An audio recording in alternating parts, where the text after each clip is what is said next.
Good afternoon, happy Sunday. Caren Messina here.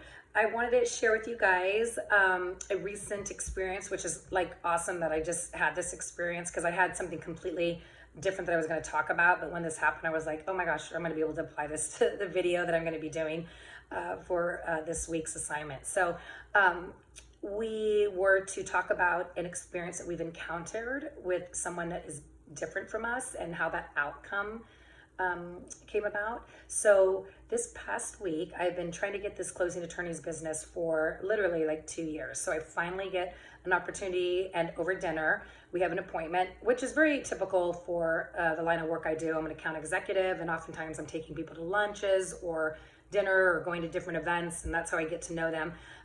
So this particular attorney, he didn't bring anybody else, just himself, and I didn't really have to prepare much because he knows about the company. He just really wanted to get to know me better. And as we were like right off the bat, getting to talk about like, you know, where I was from, being that I'm from California, but I've been in this industry for almost 20 years. I don't know even how it got brought up, but I did say one thing I miss about home is my mom's cooking. You know, they're from Mexico, and my mom, you know, being Latina, I said, you know, that's one thing that I wish that I had learned more was some of the dishes, because now that I'm away, I don't have an opportunity to cook them, or it just takes me twice as long and I got to call her. And he says, wait a minute, I didn't know that you're Mexican. He goes, you don't look Mexican.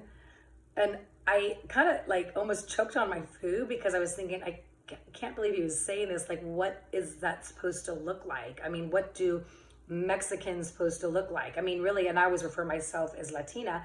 I'm Spanish descent, but my family's from Mexico.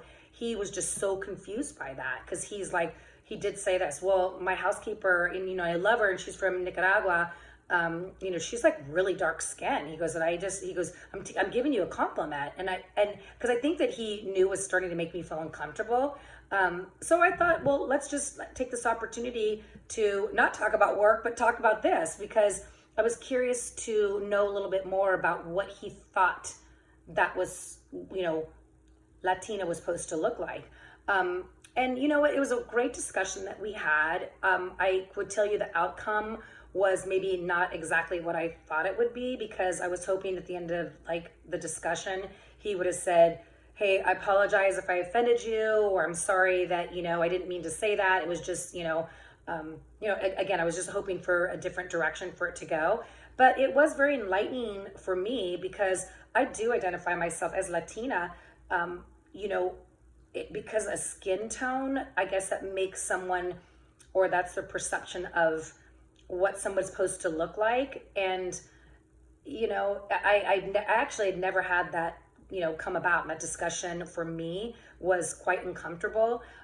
We did at the end of the evening, he did say, you know, hey, look, I grew up in an area that's not very diverse. He says, you know, it's pretty much like black or white. He says, you know, sounds like where you grew up in the California Bay Area is much more of a melting pot.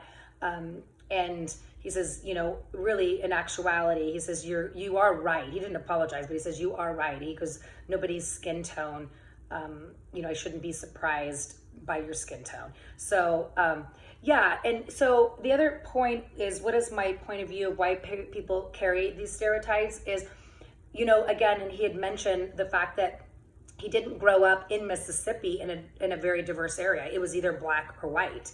And he grew up in an area that was predominantly, it was upper class, white. So that's all he knows. And he's said that, you know, the few people that he has encountered that were, he called Mexican, were either the gardeners or the housekeeper. So they looked darker skin and not like me.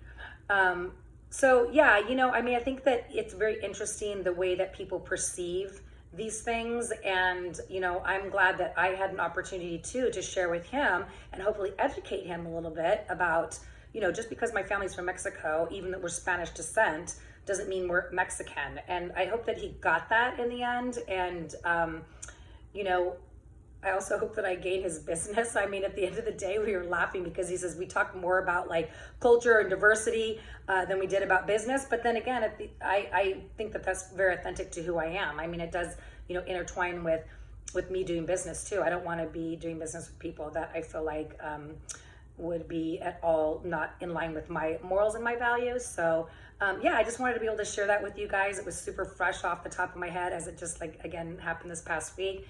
And hope you guys enjoyed the video. Thanks.